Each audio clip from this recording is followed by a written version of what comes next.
think they are teaching them for their own selfish motives. Abisomesa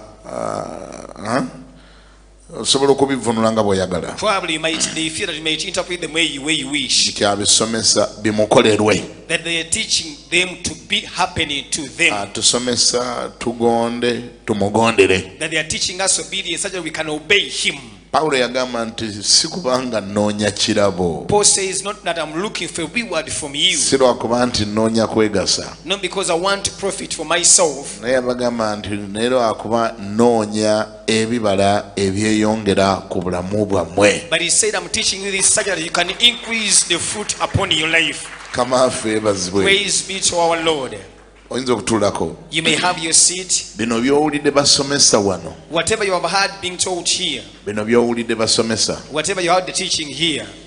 Bwe bikulema okutegeera. If you can fail to understand them. Osobola okumala emyaka gyonna egy'obulamu bwo mu bulokole. You might take all your years in salvation. Ng'ozunga buzunzi. When you are just wandering around. Simanyi bw'okiwulidde. You understand what I'm saying? Nga si lwakuba nti Bayibuli togimanyi. Not because you don't know the Bible. Nga si lwakuba nti walokoka. Not because you're not born again. Naye nga toli spiritually connected. But you're not spiritually connected. Nga tokonekitinze mu mukisa gwo. You've not connected to your blessing. Ate ng'eggulu lyewuunyisa. And the heaven is so amazing.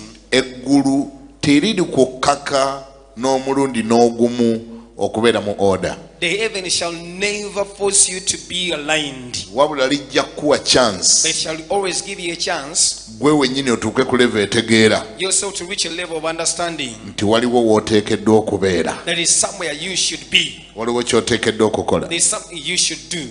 Omwana ono ayazaawa. This prodigal son. Bwe yagamba kitaawe. When he told his father. Nti mpa ebyobusika byange nze njagala kgenda. Now give me my heritage, I want to go. N'akiddiŋŋana. Then he repeatedly said the same. N'akiddiŋŋana. And repeated the same thing. Taata we kino kye yategeera. This is what his father understood. Nti omwana ono alabika valuing material things more than the relationship between me and him. Ndowooza omwana ono afaayo nnyo oba ayagala nnyo ebintu eby'omubiri okusinga enkolagana gye nnina wakati wange naye. The son was more concerned of what he can get from the father. Omwana ono yalina nnyo okwagala nnyo ebintu by'asobola okufuna mu taata we eby'omubiri. The material things. Ebintu eby'omubiri. The shares. Omugabo. Some piece of land. Ettaka. A radio, a TV. Radio or TV. Whatever he could gather from the father. To him that was more important than the relationship. And the father said, what? So staying around with me, I mean to you, is not that important. And whatever you can get from me is more important than keeping up with me, than staying around me, than staying and learn from me. I mean, whatever you can take is more important. Whatever you can get. And the father got one morning and he said, son, all right, take that. Take that. Include that. Even that. Take that. Put them aside. That is your portion. And he got so excited. He thought he had gotten it all. Stupid him. He thought whatever he had gotten was more important than the relationship he had with the father. Do you know why I'm calling him stupid? He was like more interested in a pickup of some crates of soda than a factory of soda. He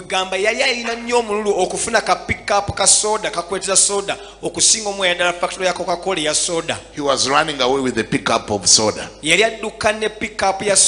and leaving a factory of soda. He was running away with a tray of eggs and leaving a hen behind. So to him, a tray of eggs was more important. When you will get to know what your man of God is in your life, you will realize that there is no value you can place on that. There is no price you can put on that. Nothing. You cannot start, I have the 36 years I've been in the ministry, I've watched a lot of things. I have seen people who values material things, pieces of land, PA system, cars, some people even running away with a few ministry partners. To them it's more important than a relationship they have with the Father. And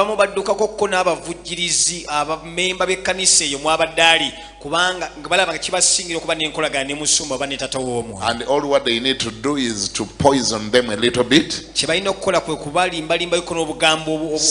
Speak ill about their fathers, so that they can cut them off. 1, 2, 3, 4, 5, and once they know that now I have them in my hand, to them they think that is more important and more valuable than a relationship they had with their Father. That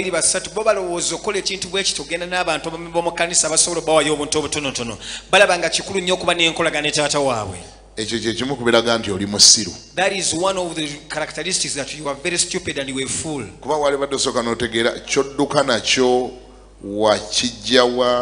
Wategera otya nti gyekiri, wakiraba otya, kifuse kitya ekikulu okusinga ono yakikulaga. Probably you have understood what you are running with. How did you come to know about it?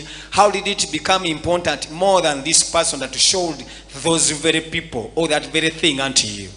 Kiringa mwana bwadduka ewaka n'omusigana ng'afuluma mulyango ne geeti ng'apakidde suitcase mulimu engoye, esseffuliya, akaleediyo nga ganzengerebwe nga byatadde mu suitcase awulira bikulu nnyo okusinga enkolagana gy'abadde naye n'emukadde we ewaka. Probably when you find your child running out of home carrying all sorts of stuff, the suitcase, the saucepans, and according to them that is so important more than the relationship they had with their parents. Era natukukulanga nti omanyi kati bwe sibijja wano bwe sibitwala nyinza obutabifuna njagala bw'omanyi bwe nfuluma nabyo olwo bibeera bifuuse byange. Kugamba omutunuulira noga nti kale ono singa amanyi gyavudde, singa amanyi nti yaliko wano nga n'okumanya tamanyi nti waali, nga ne pupu tumusiimula musiimule, nga n'omunaza tumunaza, singa amanyi olugendo bwe lubadde, singa amanyi gyavudde, oddira otya ebyo n'obigeraageranya ne mukadde wa yakuzaala, yakulera, yakukuza, waliko ne ku nsi nga gwe tomanyi nti wooli naye nga yamanyi nti wooli. I probably look at them and you see and you wonder whether they even know where they have gotten from. They know how you have nurtured them, how much you have invested in them, and you perceive and you get worried, and you know these people don't understand how far you have come with them and the kind of investment and relationship you want to be with them. Some of us, we have voluntarily put ourselves under curses. Abatayaya obutayaya mu nsi muno ng'otambula naye nga toyina mukisa. And some of us, we have become wanderers into this world who move without a blessing. Eggulu nga likulaba bulabi ng'era oli bw'oti olinga omwana emmomboze. And the heaven sees you as the rogue and the vagabond. Come on, favors. Praise be to our Lord Jesus Christ. Kino ekintu kye twogerako kigazi nnyo sisobola kyogerako kino kyaliro kyokka. What we talk about is so wide we cannot exhaust it tonight. Tomanyi bungi bw'abantu be kitawaanyiza. You don't know the multiplicity of people that have been disturbed by such a thing. Jona badde njogera n'abantu abamu. I've been talking yesterday with some people. Ne mbaga nti ate wane waffe mu Africa. And I told these people us here in Africa. Naddala mu East Africa. More so in East Africa. N'okusingira ddala mu Uganda. More so in Uganda. Tulina okusaba ennyo. We really need to have to pray a lot. Kuba bino tetubitegeerera ddala. Because we totally don't understand this stuff. Tetubitegeera. We do not understand. Can I repeat that? Ekyo nkiddemu. Ffe tetubitegeera. We do not understand this. Ffe tuli mu nsi yaffe. We are in another world. Sikulimba otunulira ekkanisa ye Uganda oluusi n'okaaba n'okaaba. When you look at the church of Uganda, even you want to shed tears. Ebintu tetwabisomesebwa. We have never been told such stuff. Tetubitegeera. We do not understand. Tetumanyi nnono za mwoyo. We don't know the principles of the spirit. Tetumanyi bireeta mukisa. We don't know what brings blessings. Tetumanyi bigunyweza. We don't know what establishes the tetumanyi blessings. bigubeezaawo. We don't know what sustains the blessings. Bw'oba wali ogenzeeko mu kanisa nga e Nigeria. If you have ever been in a church in Nigeria oba e Ghana. or in Ghana, ojja kusanga ekkanisa nga ndala nnyo. you find a different church. Entegeera ndala nnyo. The way they understand is so different. To them, they know what a spiritual relationship is. Bo bamanyi okubeera n'enkolagana ey'omwoyo kye kitegeeza. They know what a spiritual father is and what to be a spiritual son. Bamanyi taata ow'omwoyo yani n'okubeera omwana ow'omwoyo kye ki. For them, they know Bo bamanyi nti that it's a son that should pursue the father. Ti omwana y'alina okugoberera taata. Not a father. So si taata. A father may sometimes become so busy and may not even remember that you do exist. Taata olumaliza okubeera busy n'atamanya nti yakuzaala n'okuzaala nti gy'oli. You are the one to keep saying, I'm here, sir. Gw'olina ogamba bannange nkyali mutabani wo bannange And ndi for wano. them, they know that. Naye bo bakimanyi ekyo. For them, they know that. Beekyo bakimanyi. In Uganda, In Uganda here, buli afuluma n'agenda gy'agenze. whoever goes out and they go wherever they have gone, Bw'afuluma mu Uganda, when he goes out of Uganda, ekirowoozo bwe kimugira eky'okutandika ekkanisa, when a thought comes to them of beginning up a church, eno libeera linnya ddala. that is, they make it another name. Abanigeria tebakikola. The Nigerians do not do such a thing. Tetutambula ne tubasanga eyo e Canada, When you find them in Canada, osinga n'Omunigeria mu America, a Nigerian in America, osinga n'Omunigeria e London. you find a Nigerian in London. Nga bwe yatuuka eyo, When he got over there, yatandika ekkanisa. then he began a church. Nga taata we ow'omwoyo si yamugamba n'omuganda genda ogitandika It's eyo. not the spiritual father told them to begin that church. N'agitandika. They began up a church. Naye n'akuba essimu ekoba n'awandiika ebbaluwa nti mbadde nsaba munzikirize ekkanisa eno gye natandise wano e London, era naye ebeere wansi w'ekkanisa y'ewaka Redeemed Church. Njagala ebeere Redeemed, mbadde mbasaba mukkirize mu gya adopting, ebeere wansi w'ekisa ekyo, ebeere wansi w'amafuta ago. Njagala esigale wansi w'ekisa ekiri ewaka we nakulira. And they call up or even write a letter to home and they say, the church that I have begun, I want it to be a branch and I want it to be under the anointing and the grace of the church that is at home. Do you know why they do that? Omanyi lwaki bakola bwe kityo? For them, they know that things do not just happen without a price being paid. Kubanga bo babimanyi nti ebintu ebibawo obubeezi nga tewaliwo omutango gusasulidwa. There is always a price for everything. Wabawo omutango gusasula olw'ebintu byonna. There is a price for being independent. Waliwo omutango ogw'okubeera n'akyemalira. No, independent. Okubeera Si n'akyemalira, just independent. Being independent. okubeera nga gwe bintu ng'obikola nga gwe bw'olowooza. Give it the right interpretation, please. Okubeera independent. Yeah. Kiteeke mu luganda olwa wano obwetwaze. Obwetwaze. When you say I am now independent, Kati ogamba nti weetwala. normally there is a price to pay. Waliwo omutango gw'osasula. And the price, the heaven will always ask you for that. Era eggulu ejja kukisaba ekyo. Simanyi bw'otegedde ky'eggamba. You understand what I'm saying? Eggulu likusaba, okay, so you mean now you independent. Kati nti weetwala. Okay, then pay. Just like in the secular world. Kati nga mu nsi. Just like in the secular world. Nga otukiraba mu nsi. When you start a store here across the road. Bw'otandika store awo maaso g'ekkubi awo. And you come up with the new name of soda. N'obayo n'erinnya eppya erya soda. Then you have to go through the entire process of starting a new soda company. You got to pay all the license. You have to face the tax, the tax, and whatever it takes. All the approvals. All the approving process. But when you don't want to go into that, then you go to Coca-Cola and ask them to allow you to operate under their name. You say, I want you to allow me to operate as Coca-Cola. I want you to adopt me. Then what they do is to give you a few photocopy of papers and come and brand your place and you call it a Coca-Cola. Then the taxman will not come there. He knows where to go. He knows that you're covered by the headquarters. You don't need to, there are things that you don't need to know. You don't need to go through these, you call them UNBS, UNS? UNBS. No, they don't need to come to you. Once they say Coca-Cola, those one down, no, they are covered. That's just a branch. Why? The headquarter has already paid that price. They paid many years ago. For you just enjoy it. You enjoy what they paid, with the price they paid many years ago. All what you need to do is to ensure that you follow the guidelines. Don't dilute their product. Don't dilute it. Maintain the standard.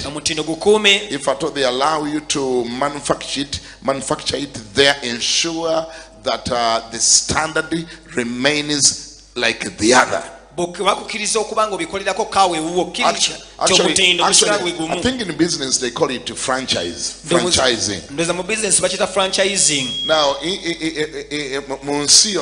in the entire world, once you go and see a company that is already somewhere in levels, a company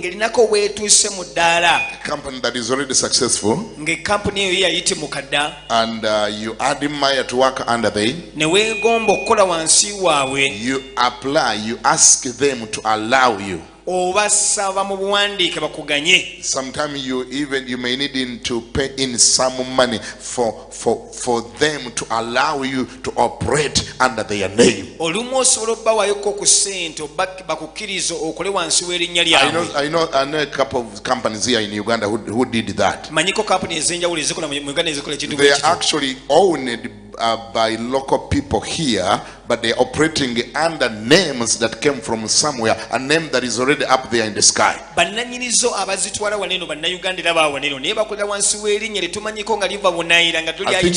think one of them is Protea. I think even Coca-Cola here. For them, they ask for a permission for the other international company to allow them operate under their brand.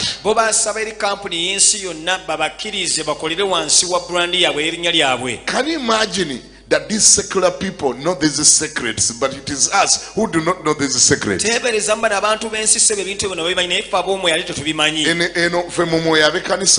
In the spirit, the church, in church, everyone is fighting to come up with his small name, and then they struggle to build that brand and yet there is a price to pay for everything that you start. Do you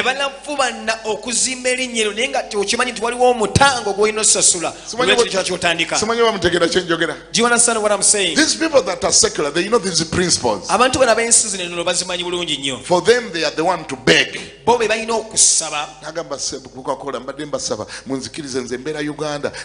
I beg you to allow me. I want to go to Uganda and operate under Coca-Cola. Coca-Cola, please help me. I'm a Uganda. Because they know that this name has been around for 100 years, it has already paid a price. They paid. That brand has been been built over the years. It's worldwide known. It is already trusted. So whoever want to operate under it, he is the one to beg. Kubanga bakimanyi nti no company eno ekoze erinnya emyaka mingi era buli omu agimanyi nti buli ayagala okuba nti akolera wansi w'erinnya eryo y'alina okusaba yo. Sometimes they may not even remember that you're still there. You're existing. In other words, they have no interest in whatever you are doing the other side. You are the one that should be interested. It's just like we are operating under the name of Jesus. Do you know why we are under that name? The name already paid the price. You understand what I mean? The name already paid the price. The demon is not the name. The sickness is not that name. When you say in the name of Jesus, then the demon say, hey, what do you want to do? He said, which name? Because they know the brand you're talking about. That's why you remember those sons of Sukeva. They said, we are casting you devils in the name of Jesus that Paul preaches. And the demon said, wait a minute. What did you say? We know Paul. We know Paul. And we know the Jesus he mentions. But what about you? Who are you? Can you identify? Toa kitambulisho.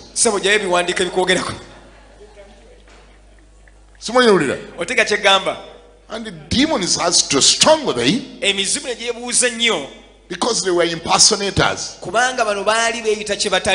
They didn't have a right to use the name. They had not gotten a right. They were trying to impersonate they call it that word. I think it's a misrepresentation, impersonation word. And the demon is strong with them. I'm talking about the power in a name. When I produced my children many years ago, I had not known so much about the power behind the name. And each one of them, I gave them the first son, I gave him Martini Semwanga.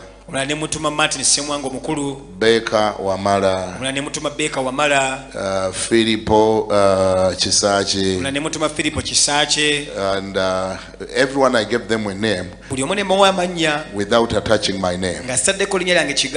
And as they were growing up, they went to school and they learned from their colleagues and friends the power behind the name. Without me knowing, every one of them, actually some of them cut off completely the surname I gave them, and they adopted my name today. And they end up by Martini Kiganda, Beka Kiganda, Filippo Kiganda. And me at that time, I even did not know what it means. For them, they had already known how it works for them. You don't know how many places they go. And they say, when they ask them to introduce themselves, what's your name? Martini Kiganda. Hey! You are the son. Come. And they start to eat things.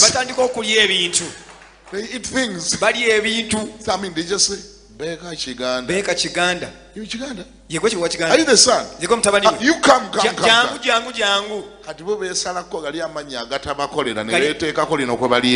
They took away the other names and they adopted this name and they are eating things. They know the secret and the power that is in a name that has already paid the price. You get a point. Otegere kyengamba. And they cleave there. Ne beesibaawo. Bo bagamba otujjako ekirala kyonna naye totukutulako linnya. You can take away anything from us but don't ever take away the name. He knows that even when he goes in the States, Tine wagenda mu America. he cannot fail to get accommodation. Tasobola lema kubula wa kusula. He can't enter, a few shops here and fail to get help. Tuwayingira mu maduuka agamu n'alema ofuna obuyambi. And you know why? Omanyi lwaki? God told Abraham Katonda agamba Ibulayimu that there is a price to pay. tiwaliwo omutango gw'osasula. But after you have paid this price, Naye bw'omaze osasula omutango nini?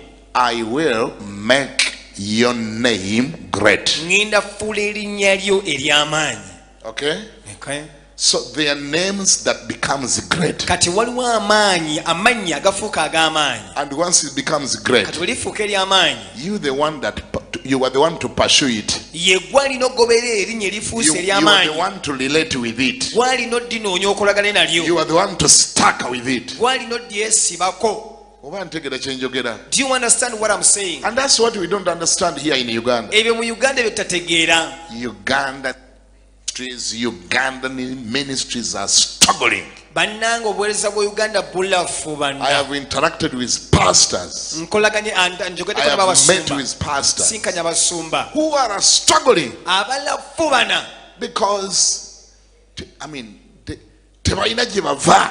They have no origin. Akubulira ebinagambo manyi kakati njagala kunsabira nze simanyi kumanya na kino kyagaana na kino nekigaana na kino nekigaana n'omubuuza kiki anji kugamba natandika ekkanisa ate nerandiro linangobawo ate n'abasite kanso ne bankwata ate kati n'abannema bannoonya ate kati nakino n'omubuuza kati sooka ombulire kiki wegala simanyi nakumanya njagala kunsabira n'omugamba ne kati sooka ombulire wavaawa. They ask them, I'm struggling with the ministry, you please pray for me. Then you ask them a question, where did you come from? Who is your spiritual father?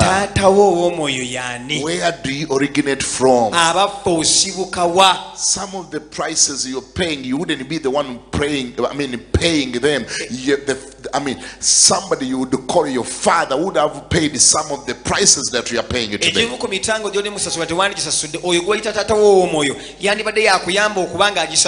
Can I repeat that? There are some prices you pay that you shouldn't have paid. Yeah, for sure. The one you call your spiritual father should have already paid that price. Can I give you an example? When I first came to Kampala, oh my goodness, I don't want even to remember this. First of all, I didn't have a father here. Neither did I have a mother.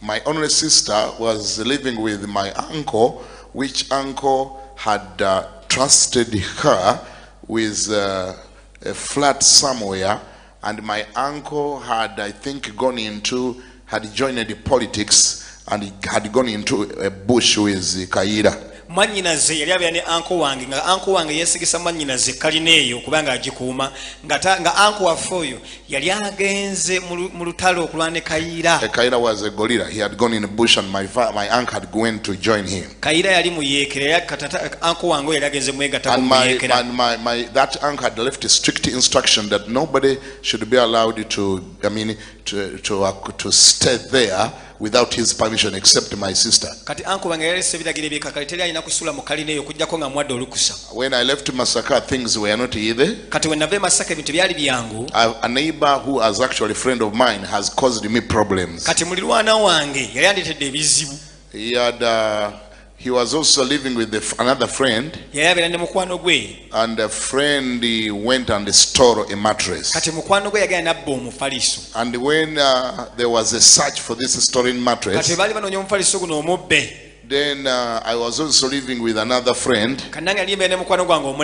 whom they hoodwinked when I was not at home, and they say please help us, let us keep this mattress in your room. So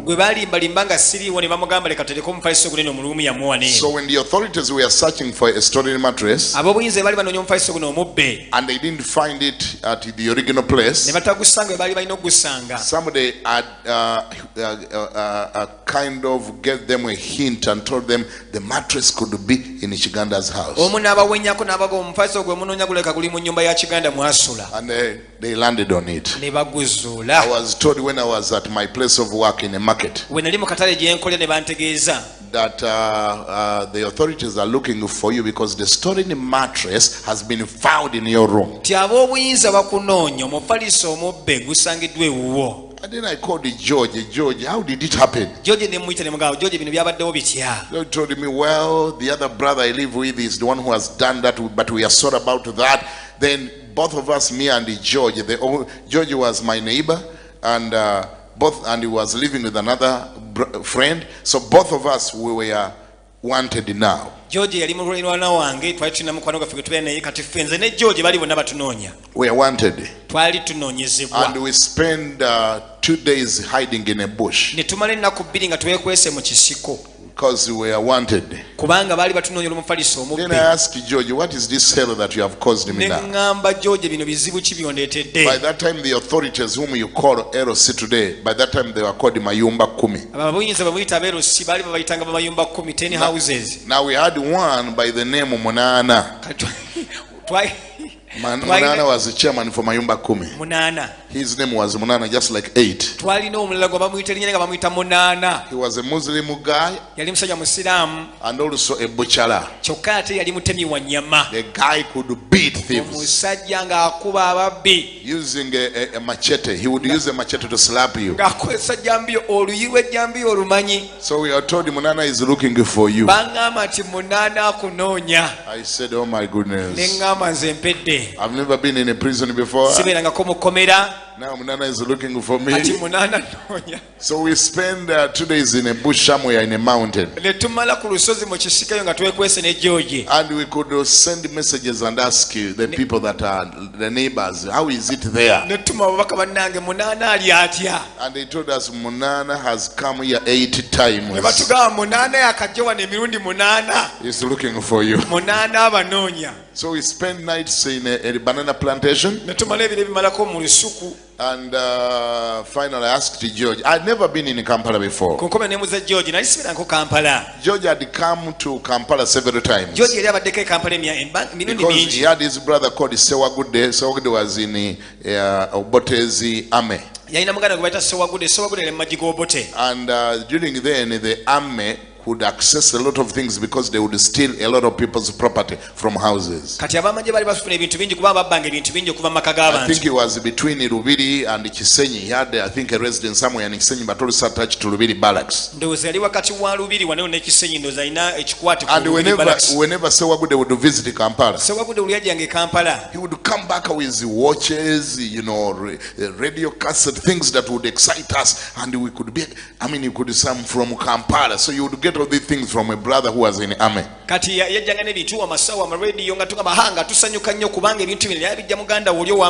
Actually, it was in his house when I first saw a radio cassette. He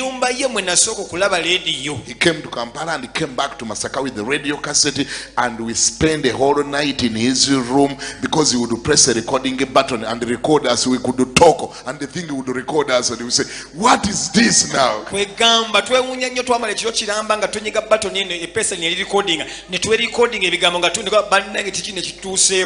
I had never been to Kampala before. Now this George, after landing, he went into problems. I'm asking him now, what are we going to do? He told him, you know what? Let's go to Kampala. Okay, we go to Kampala. Then we started our journey at 5 in the morning. But we didn't have money. So we started footing from Masaka, heading to Kampala. Me, I didn't know how long Kampala was. I thought we could watch and reach. We could walk and reach. After we had walked like 10 kilometers, twatambula kilometers nga 10. I asked George, how far are we left with? Nembuuza George tubuleyo bbanga ki? And George said, George angamba nedda sebo. we have a long way to go. Tukyalina olugendo luwanvu. I said, oh George, now. Ne ngamba kati George ebituuse. We don't have any money. My small money is left in pineapples. I couldn't even sell the pineapples. Then you are causing me problems. Now you're talking of going to Kampala. I don't have any money. Ne ngamba George sente zange zonna nzirese mu nanansi zitunze tujje Kampala sina wadde sente. I don't want to tell you what we did in order to reach here. That's another long story. But anyway, we reached. I had information that my sister was living on Nachivubo Road. That one I could trace the plot number and the show and the building. She just showed, seeing me. I just showed up. I just showed up. And here I am. She was to my sister. And he says, hey! So you don't make an appointment, you just come. I told you it's a long story, but I will tell you later. She accommodated me 1 day, 2 days, 3 days. And she asked me, when are you going back? I asked her, where? He said, Masaka, you came to visit him. You know, uncle gave me instructions here. You can't stay here permanently because I don't have the permission of the uncle. I thought she was kidding. Then the next day she asked, when are you leaving? Remember, this was my sister, same father, same mother, but she was insisting that I have to go back to Masaka.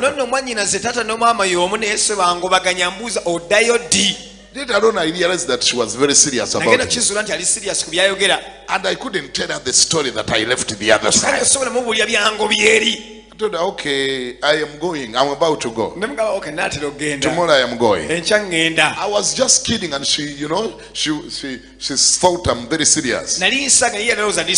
So she told me to pack the bags. The bus was across the road. I got my bags, and she gave me some money. I don't know, it was something like 50 shillings would take me to Masaka, and I could keep a balance. She took me to the bus with my bag. And he pretended as if everything is okay. She went, escorted me, put him in a bus with my bag. I sat there then I started to imagine, where am I going? When I saw her going back and crossed and entered into a building, I also jumped out of the bus. I had the money, that money that she had given me, then with my bag. Now that's when I understood that there was a need for me to look for a job. But in actual sense, I wasn't looking for a job. I was looking for accommodation. So I needed a job that can provide accommodation. And I remember that evening, I didn't have anywhere to sleep. I went in that very corridor which goes upstairs to where she lives. And there was a lot of wooden boxes of these guys who shoe polish on the street. They could keep their boxes in the corridor there.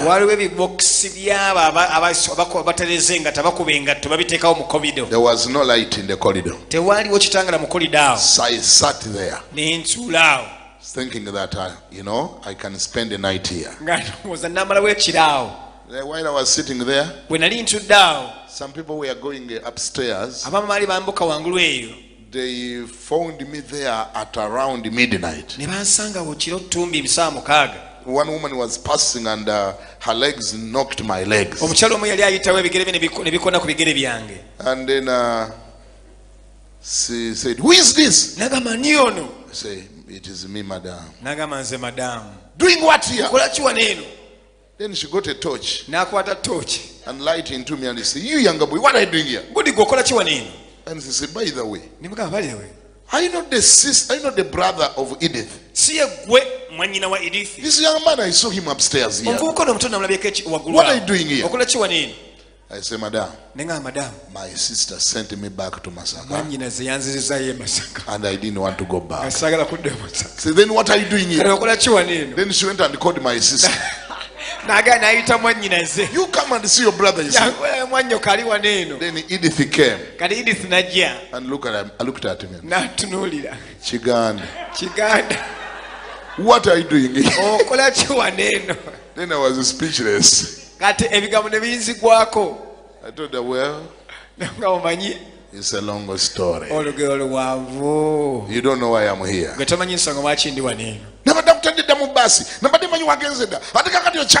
I put in the bus. I thought you already left. How did you leave the bus? He took me, thought I'm already in the bus in Masaka, now in the corridor here.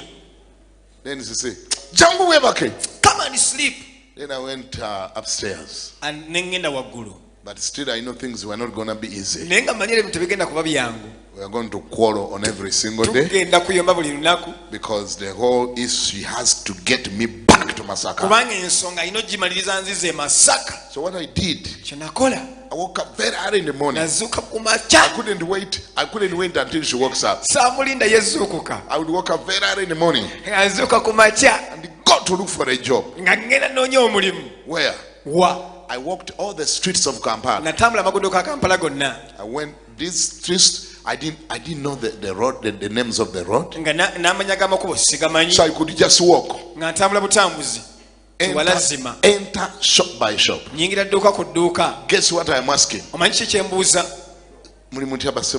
How are you, ladies and gentlemen? Thank you for the work you are doing. Do you have a job over there? And then they would look at me like this. Yeah, we don't have no job. So I thought I'm asking something normal. I thought I'm asking something easy. They were so shocked. They are looking at a madman. Do they ask for a job in such a manner? You mean you just want us to come and give you a job and you still ask? Women would say, and the women would say there is no job. Then I go to another place. How are you, gentlemen and ladies? Do you have a job here? How you have no job? I walk all the streets of Kampala. I finish Luumu. I go to William Street. I go to Wilson Street. There's no street I never went to. And I was an energetic young man. When I came to know that I think I've moved a lot, I began going into shops. That, how are you, ladies and gentlemen? That do you have a job here? They told me you have already been in the same place.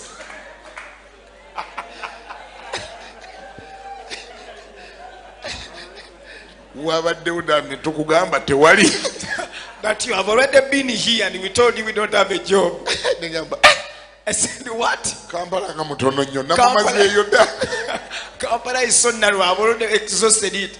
I've already exhausted all the roads. I'm not reading the posters. I don't know the streets. I just haven't got to the place. You've already been in this place. I just knew these people are not going to give me a job. During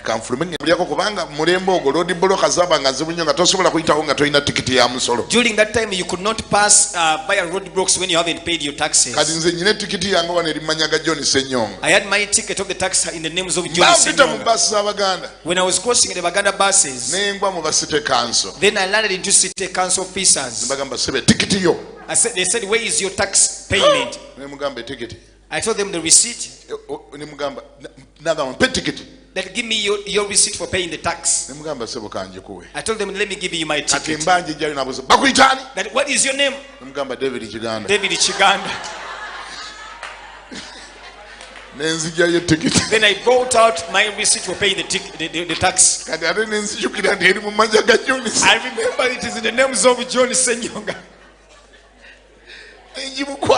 Then I handed over the ticket to him.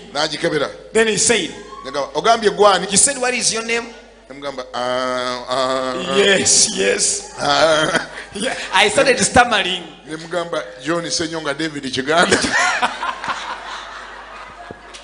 I told him, John Senyonga David Kiganda. That who are you confusing? Is this ticket belonging to you? Sit down. I said, sit down. Then I escorted. About 6 people he had already arrested. We escorted and we were already under arrest. When I said, oh my God, what is this pursuing me? I ran out of prison for MASAKA. Then I came to Kampala. Now they are going to arrest me for not paying taxes. Even my people do not know. My mother doesn't know. My kindred don't know. Am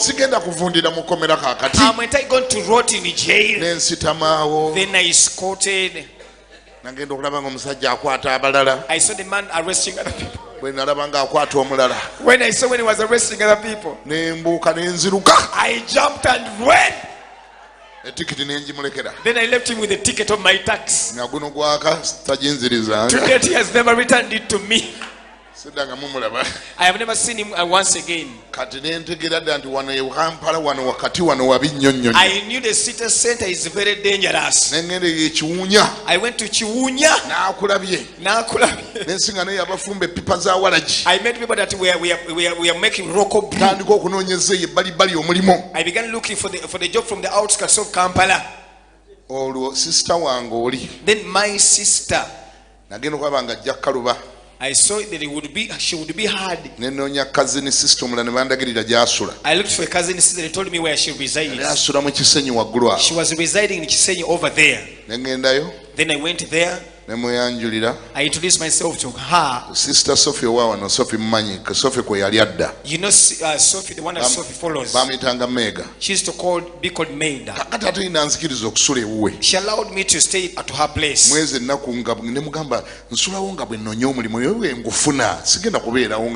I'm staying here as I'm looking for a job, but when I get a job, I shall leave. Then she allowed me. Then I used to walk up very early in the morning to go and look for a job. I told you the kind of job I was looking for. Never mind how much money they are going to pay me. But at least if that job can give me accommodation that I was looking for. I was passing by the stadium where they used to sell the weeds. Then I saw 2 restaurants. One was called Sludge and Sanja Restaurant. Another one was called Byarusago Restaurant.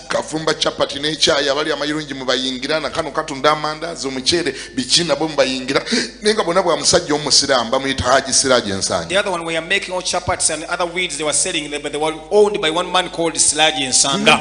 Let me enter into this restaurant. They might give me a job. I entered into Sludge and Sanja Restaurant. I found a huge Hajat on the counter.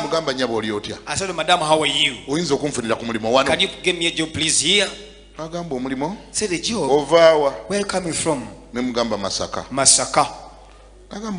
Okay.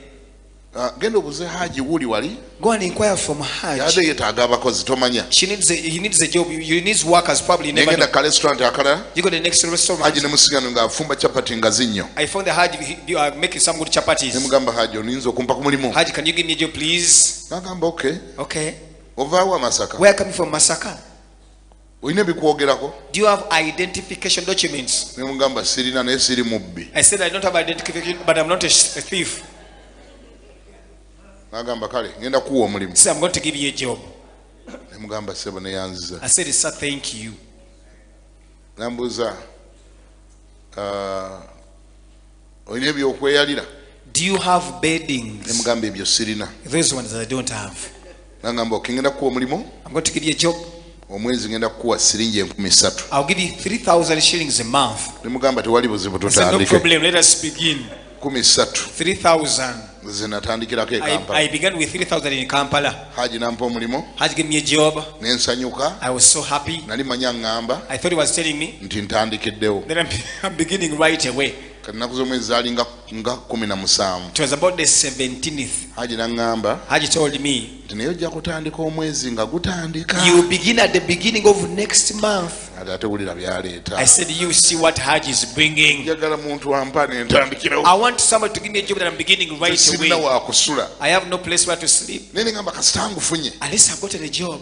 Kale kanayambisa ennaku zino ezibulayo 13. Let me use the remaining 13 days. Nzireyo Masaka. I go back to Masaka. Ngende nzijemu ebintu byange bye naleka mu muzigo gwange. I can pick up my stuff that I left in my room. Nali musajja mukozi nga akayumba kange akazigo kange nkatuninze naawe nali mu baggaalo n'otuukamu kakukuba. I was a hard-working man, and if you're a girl, you can be enticed by the beauty of my room. Ate si byakusaaga. I'm not joking. Nze nali mukozi olunaku nakola emirimu 3. I was hard work. I used to do 3 kinds of jobs a day. Emisana ntunda nanansi ku lusaniya. During the day, I'm selling pineapples. Ekironjo kya nnyama ya mbizi ku bbaala. At night, I'm roasting pork. Saawa 6 ndi ku bitaala bya nseenene nkwata nseenene oba gye eziri oba teziriiyo nze mbaayo. At midnight, I'm hunting, I'm harvesting grasshopper. Whether they are there or not there, I'm harvesting them.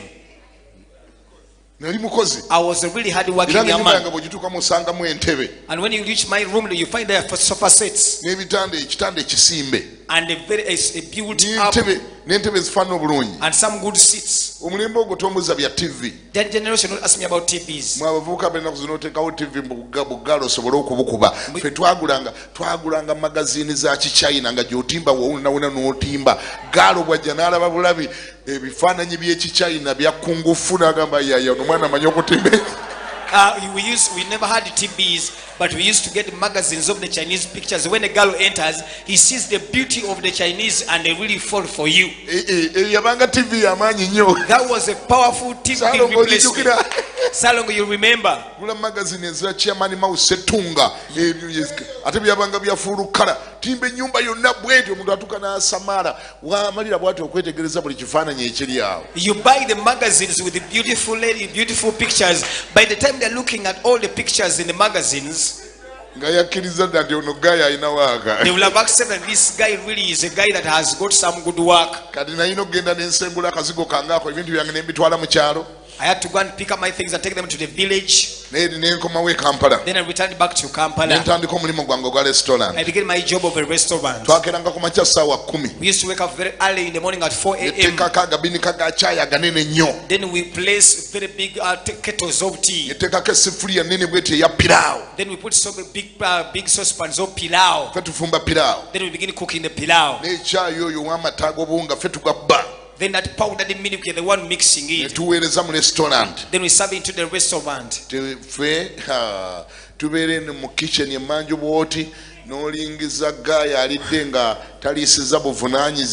We're in the kitchen and you look at somebody who has not eaten very well with a lot of responsibility. Then you were waiting for the leftovers. You see, that is joking. Then you get the leftover and you show it what means by a touch. I worked in that place for 3 months. The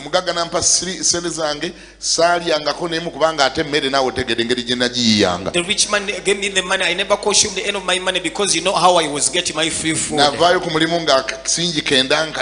left my workplace with my 9,000 shillings. And I was taking it to go and begin a business. 9,000. I can't finish the entire story. When I left that job, my uncle had returned into the city. I went and introduced myself to him. That, where do you stay? I'm working in a hotel, in a restaurant. I said, okay. osobola okuva ino ojja n'oteeka wano nja kuwaako akafo oteeka wano sukaali nakina kyota ne mugamba kiwedde. You can come and place some, do some merchandise here, say it is finished. Ne ngenda eri n'ensiibula. I went there and it resigned. Manyi naze nanoonyezeewo okusula Nateete eyo waaliyo omuntu ayali alwadde nga baamutwala mu ddwaliro emulaga ennyumba nga njereere ne bagimpa okugikuuma n'ensula nga Nateete. My sister got me a place there to stay in Nateete. Mu Kiganda. In Nateete where the rich men stay. Twalinyanga Kayoola isasa siringi 5 Kayoola ya train okuva Nateete okujja Kampala. We used to board a plane for 5 shillings from Nateete to Kampala. Nga wekuleka ate taxi bagiseera. When it leaves you without boarding, the taxis were very expensive. Kati olunaku lumu ate nali nve Nateete. One day I was coming from Nateete. Siringi zange akenda nga ziri wano. My 9,000 was in the pocket. Eza capital. Bwe ntuuka oli Kabuusu. When I got to Kabuusu, nengwa ku road block. Then I landed on road block. Y'abasirikale b'Obote. Of Obote's main. Ngamba towa kitambuliso. They told you bring your identifications. Nga nyina kaadi y'oku hoteeri. I had the identification of the hotel, of the restaurant. Nengeri expired. But it had expired. Omusajja olwagimulaga. When I showed it the man, nanga nti eri valid eriwa. Said, where is the valid one? Ngeno yaweddeko. This one had expired. Ngamba kaa chini. I said, please escort. Ne nanziza ebbali. Then he took me aside. I said. Abagenda okunjaza nga nyina siringi kenda. Then they phoned me with 9,000 shillings. Ngamba sooka gye tuula wali. Come and sit there, say. They made me to sit. Road blockers zakera ngokwata amatoke road ez'amatooke. Those are funnies that we used to arrest the people of Matoke. Ne bagula mubisi ne bagunywa gwasigalamu ne bagunjira. Then they drank whatever they drank and they poured the balance onto me. Akenda ko ne bakanzijako. They took away my 9,000 shillings. Ne banteeka mu kkomera lya Mayumba 10 eri obudongo. They arrested me in Mayumba 10's prison. Ne bandekaawo sawa zalinga nya hotel road block yo nenyuka ne bagamba Mayumba 10 nti bw'obayagala omusumulula n'agenda ffe tugenze. They left me there and they told Mayumba 10 if you want to release him and set him free, you leave him first, we have gone. Akenda nga bakatutte. They had stolen my 9,000. Nenzirayo ne ntandika ate buto. I went back and began afresh. Kama oluvannyuma nnyamba ne nfuna capital. Eventually God helped me and I got a capital. Tandika okusubula akasawo ka sukaali. I began selling sugar n'ebirala and other stuff. Bwe mbanga nakunyumiriza story ya Kiganda mpanvuko. If I tell you Kiganda story is a long story. Naye lwaki nagikututtemu? Why did I tell you all that story? Pastor Sida, you need to hear this before you leave. Pastor Sida beta kuwulira bino nga tonagenda. I went into that story nagenze mu lugero olwo to talk about something called a price. Nga njagala njogere ku mutango. That is the price I paid. Gwe mutango gwe nasasula to be in Kampala. Okubeera e Kampala waneno. I didn't have a father here Saina taata waneno that would have a house where I would grow up. Eyandibadde n'ennyumba mwe nandikulidde. Because I didn't have a father with kubanga her. saina taata waneno. That is what I went through ekyo bye nayitamu in order to be established in Kampala. Okusobola okusimbibwa e Kampala. Today, leero I don't have one house. Sina nnyumba emu. Not 2 houses. Si bbiri. Not 3. Si ssatu. Now wait a minute. Lindako. Wait a minute. Lindako. All my children, abaana bange bonna, I don't think they will ever go through such. Simanyi oba baliyita mu ebyo bye nayitamu. They don't need to go through that to come to Kampala. Tebalina yita mu ebyo bye nayitamu bo okujja e Kampala. Why? Lwaki? Because I went through it on their behalf. Kubanga nze bye nabiyitamu ku lwabwe. You get the point? Teka kye nkugamba. There are things they will never go through. Waliwo ebintu bye bataliyitamu. Because as a father, kubanga nze nga kitaabwe, I went through them. Nze nabiyitamu. I paid that price for them. Ogwo omutango nagubasasulira. There are prices they will never pay. Waliwo emitango gye batalisasula. Because I paid that. Kubanga nze nagisasula. Are you getting the point? Otegera kye ngamba. I was talking about price paying. Mbadde njogera kusasula omutango. Why? Lwaki? Because they are my dependents. Kubanga beesigamye ku nze. They depend on me. Beesigama ku nze. They wake up and they see a TV in the house. Me, I didn't have a TV in the house when I started life. They are seeing the cars in the compound. Me, I was looking for money to board a train. And when I didn't have it, I walked from Natete to Kampala. And the police took advantage over me. There are things they will never go through. Because he who they call a father went through them. Same applies to this spiritual family. Same applies to this spiritual family. Okay? 20 years ago, we wanted to go on a radio. We wanted to do media. I remember we paid. I had never spoken on a radio before. I started to speak on a radio in 1998. And remember, I got born again in 86. How many years are those?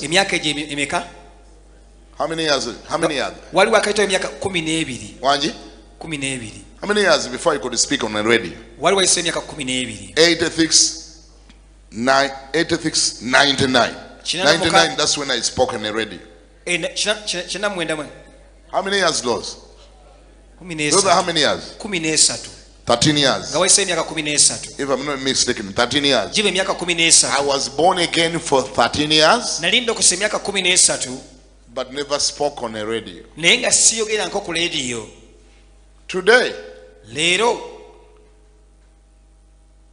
Mama Macho no wafa wano Beatrice Kembabazi is a TV personality. Bamumanyi celebrity wano wako TV. Came from the village the other day. Yava mu kyalo luli. And is already speaking on a TV. Kyokka already ayogerera ku TV wane. Me, it took me 13 years. Zekyantwala emyaka 13. Are you getting it? Otegere kino gye nkugamba. Many of you here, as you are singing on a choir, you are singing live on a TV. Me, it took me many years to be on a TV. For you, even when you got born again yesterday, the moment you stand here, Mama, you are live on a TV. Some of us, it took us 20 years. For you, 1 month, you're already on a TV. Are you getting it? Why? Because somebody paid that price for you. Somebody paid that price. As long as you are under that grace, there are things you enjoy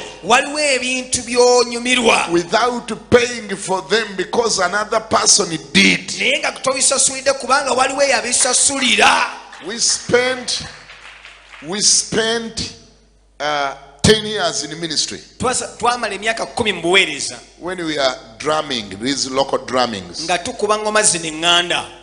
we're using local microphone with wires nga ziriko ebiveera tusibyeko ebiveera simanyi ulira ebizindalonga byange ligeri kwe twogerera. Using some funny microphones and some funny speakers. For you, you just get born again the other day. And because you're already in a ministry that is already having a microphone, I mean, you just come and get hold of it. Sometimes you can even bang it on the floor.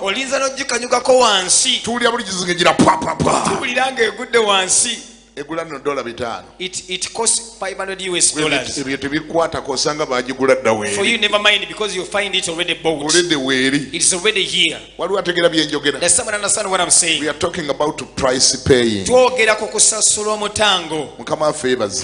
be to God. We are talking about price paying. Now, normally the choice is yours. Let me conclude it this way. Normally the choice is yours to stay under a price paid environment, or to say Let me dig my own foundation and start it afresh. And good luck. I always say good luck. But at least let me conclude with this. Never ever compare whatever you are pursuing with a relationship you have with your mentor or spiritual father.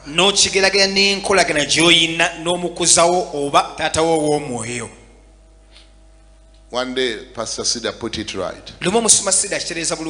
He says, when a baby stand on the floor here,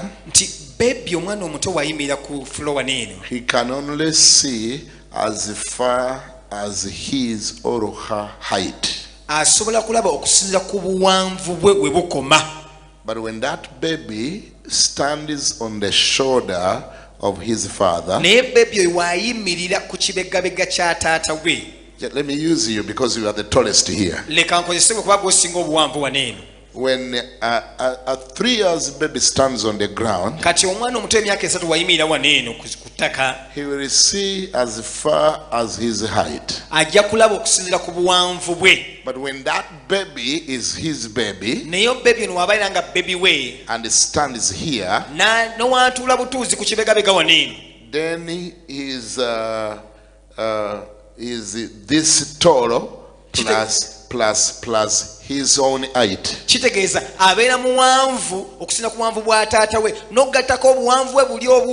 Actually, he will be taller than the father. He will be able to see far because he has already taken advantage of this height. Now the choice is yours. The choice is yours to say, I don't need his shoulder. I want to be independent. Get me off your shoulder. Put me on the ground. I will walk by myself. Then that's when you realize that you are that short. You are that short. And there are things that you will never see because you are that short. Respect the shoulder you are standing on. Respect it. Cherish it. It has taken, how old are you? It has taken him 50 years to grow this height. Respect it. Because when you stand here, you are standing on somebody's 50 years. You have not started on zero. You have started your height at 50. The 50 he has worked for the last 50 years. Respect it. Honor it. Value it. And it's going to help you see even far that you can see. Because you're going to be taller even than him. And the taller you are, the far you will see. May God bless you. The man of God has to go and have some rest. He traveled a long distance. He's here today in the lunch hour. Give him a hand clap as he leaves. Did that make sense to you today? Did that make sense? Why did I tell you the MASAKA story? For many reasons. So that I can encourage you to know that God lifts people from nowhere and it's never late with you. I said it's never late with you. Some of you don't even need to go through all what I went through. You don't need that. Spiritual and physically, you already not starting on zero. You are placed in the hands of people that paid a price. And you can take advantage of that price. As long as you respect that price and that grace. Second reason why I told you the story is for you to know that life is like that. Life is like that.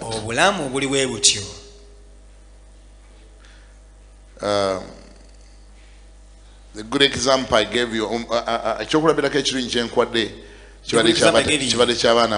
for my children, if one of them thinks I'm not that important, then the best he can do is to deny me and cut me off and dig her or his own foundation.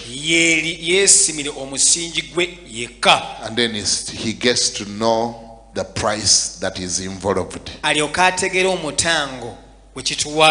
You get a point there. Then he starts to pay that price.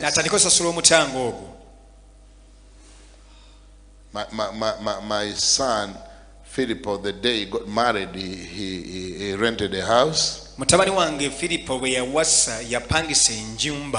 That is when he knew the price of Yaka. He had never known that Yaka is paid. But when he got his own house, then he realized Yaka is supposed to be paid. Water is supposed to be paid. Sauce is supposed to be bought. You understand what I'm saying? Bread is supposed to be bought. Soap is supposed to be bought. Sugar is supposed to be bought. House is supposed to be paid for. That's when he got to know that life is about bills.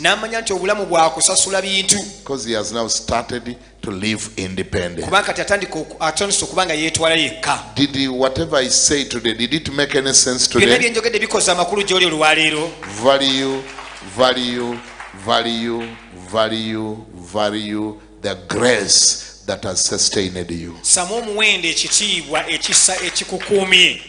Kama ibazwe. Amina. Siulide mukama ibazwe. I can't hear you. Praise be to God. Tewateekwa kubayo kintu kyonna. There shouldn't be anything that you look at n'okiraba ng'olwo kya bbeeyi nnyo okusinga relationship gy'olina n'oyo mukama gwakuteereddewo okumugoberera. Then you look at it to be more valuable than the one that God has put for you to follow. Let me close with this. I listened to a testimony, I think last week. Pastor Mwebe. It was given by Pastor Favor Senfuma, the widow of Bishop Stephen Senfuma.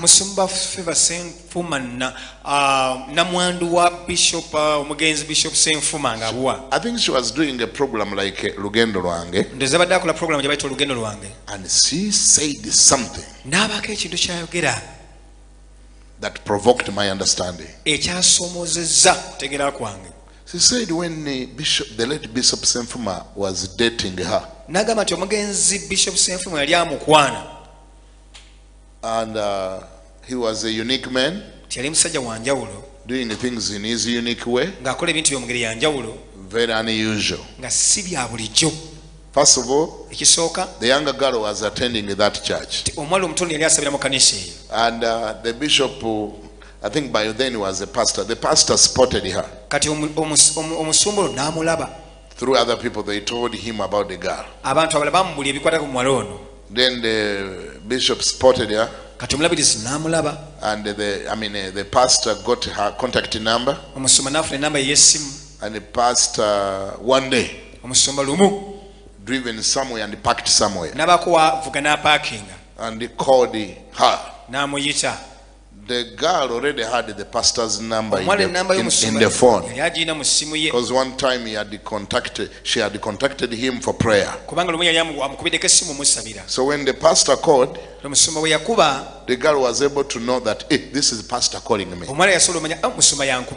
And one of the things the pastor asked, ekimu ku bintu omusumba bye yabuuza, the pastor asked, are you so and so? ti yegwe gundi ne gundi, Yes, I am the one. ti yenze. This is what the pastor asked. Omusumba kino kye yabuuza, How much money do you have on your account? sente olina mmeka ku akawunti yo?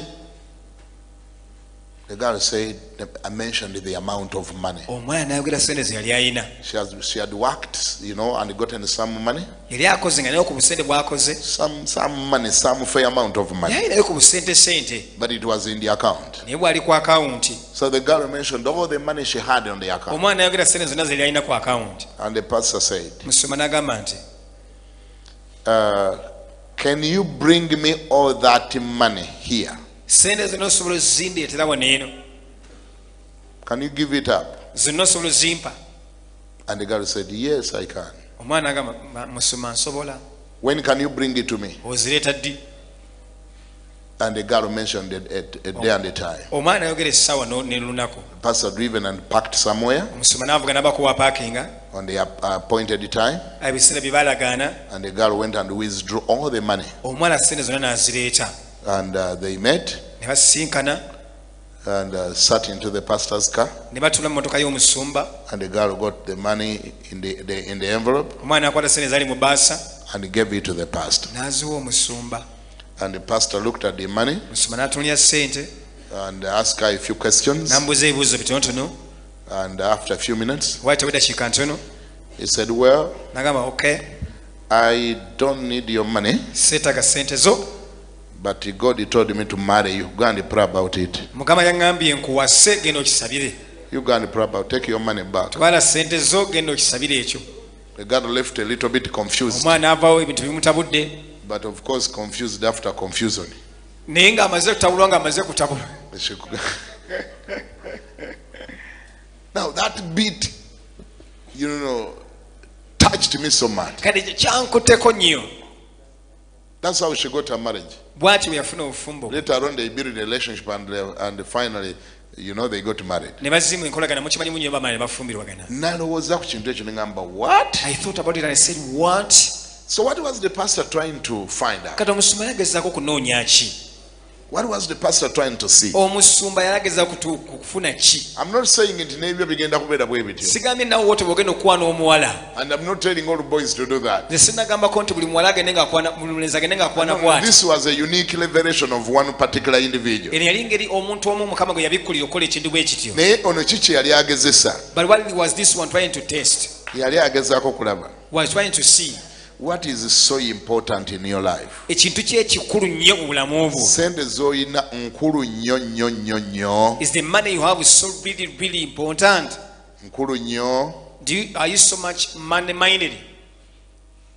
Nkulu nnyo. Is it really, really important? Mufunze ng'agezaako kyeyali agezaako okuzuula. In brief, we are still trying to discover. When you put me on the weighing scale, Bw'onteeka ku minzaani, and you put the money you have on another side of the weighing scale, n'oteeka sente zo z'olina ku sayidi erina lya minzaani, which one weighs heavier? kiriwo ekisinga okuzitowa? I think that's what he was trying to find out. Ndowooza kye yali agezaako sooka okunoonya. Nti bw'onteeka ku minzaani, When you put him on a weighing scale, ne busente bwo bwonna bw'olina ku and akawunti, with all the amount of money you have on your account, bw'obuwumuza sayidi emu ya minzaani, when you put them one side on the weighing nange scale, n'onteeka ku minzaani esayidi and ye, you put me on the other side of the weighing scale, kiriwo ekisinga okuzitowa? which one is heavier? Kiriwo ekirabika ng'ekikulu gy'oli? Which one looks so important to you? Ekyo omusumba kye yali anoonya, That is- kye yali ayagala okuzuula. That is what the pastor wanted to discover. I was seated about there and I thought about it when Pastor Sida was talking. Nabadde ntuddawo ne nkirowoozaako nnyo musumba Sida ng'ayogera.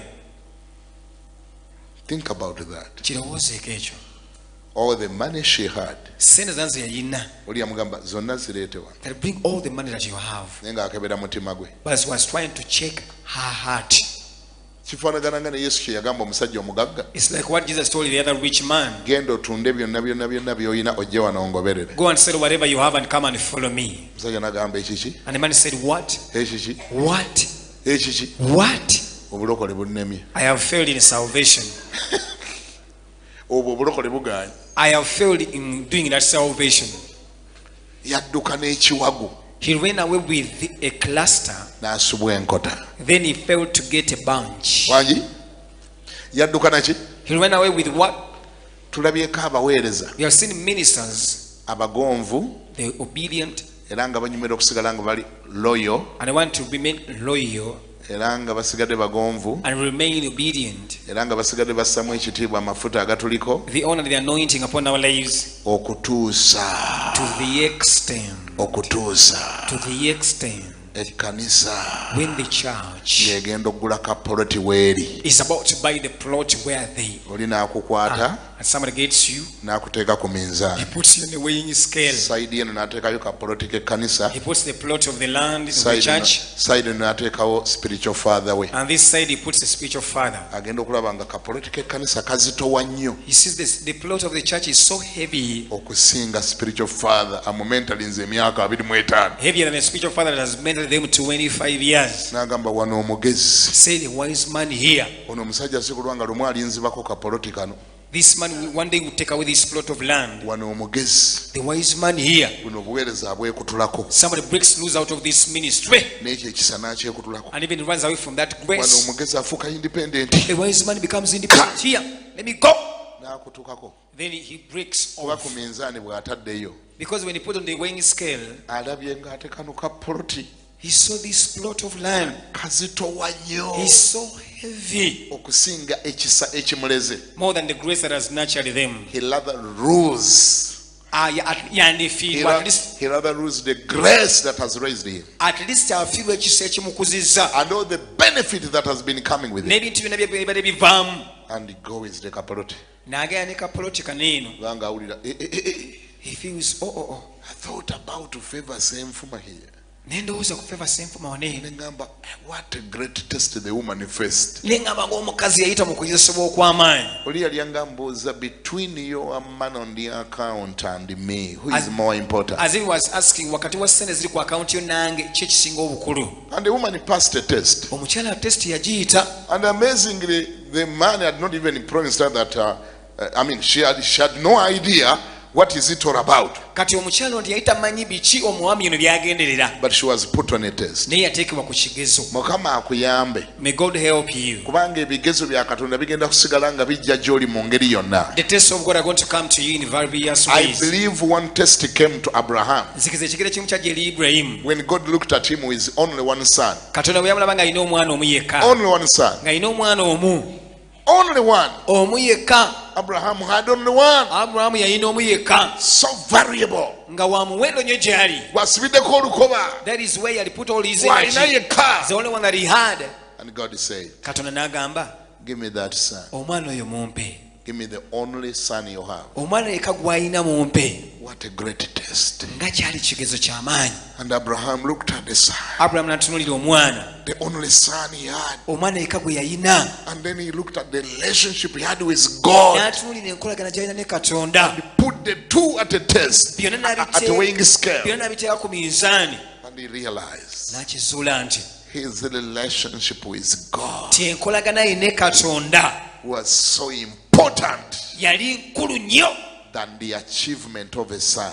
okusinga by'asobola okufuna mu mwana. And in great tears, Era mu maziga amangi Abraham offered his son on the altar. Abraham n'awaayo omwana we ku kyoto. Because he valued Kubanga yassaamu ekitiibwa the relationship he had with Jehovah. enkolagana gye yalina n'eyakuwa. Nagamba bakiragisa mwana ono okugenda. If this son has to go, Kagende. let him go. Kubanga there is so much Kubanga waliwo bingi that I expect byensuubira from this relationship okuva mu nkolagana eno that I have with this God. gye nnina ne Katonda ono. He got me from far Yanzigya wala, and is still taking me far. akyantwala wala. How can my destiny be blocked by this little achievement called Isaac? Amagenda ge gasobola gatya okumenyekanakana akatono aka I Isaaka. can't miss this God. Sisobola ssubwa Katonda ono. Me and him, Nze naye we still have a longer way to go. tukyalina olugendo lwangu otambula ffenna. If it means to sacrifice this Isaac, Bwe kiba kyetaaga ssaddaaka Isaaka ono,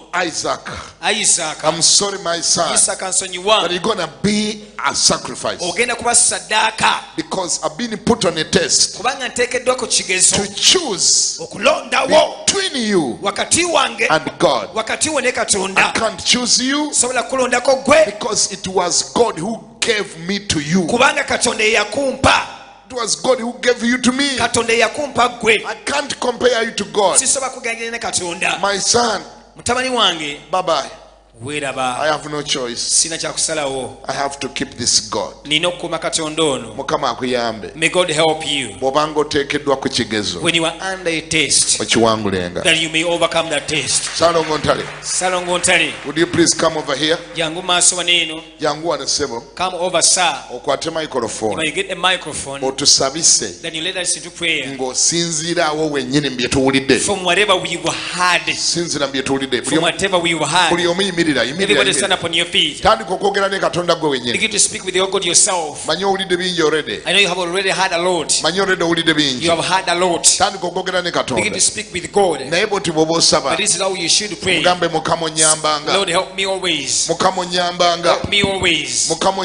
Help me always. I remain with revelation. I hold on to the grace. The grace that nurtured me. The grace that lifted me up.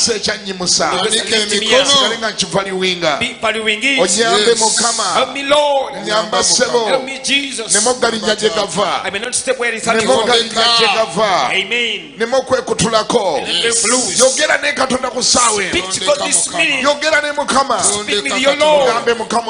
So God help me. Help me, Lord. I may not break loose from the grace. I may not break loose from the grace.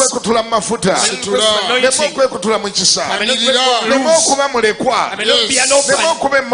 I may not be a sojourner. Help me, Lord. Help me, my Father.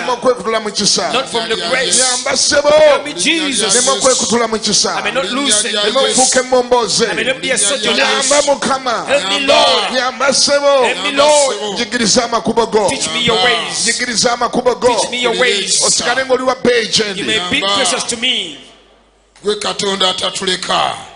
Wagamba siri baleka wagamba gokutte mukono gwo gwa ddyo omuntu yenna tayinza mukujjako ekigambo kyo kiramu ate kikozi wanika emikono gyo buli muntu omukono gwa Katonda guli makati gaffe ekisa kye kibeera kipya bulijjo ye Katonda yayogera nti siri baleka omukono gwe Mukama tiguyimpawadde yagamba nti mpita nange nakuyitaba buli muntu yimuse eddoboozi lyo tandika okwowola Katonda Kitaffe mu linnya lya Yesu Kristo Omunazaalesi gwe Katonda ajjudde ekisa n'okusaasira gwe Katonda atatuleka gwe Katonda tumanya obunafu bwaffe ng'abaana oluusi tukola ebyekito ne tukola ebyekyana ekito ne tukola ebitategeerekeka naye n'otutunulira ng'omuzadde n'oga nti kale mulaba oyo bwe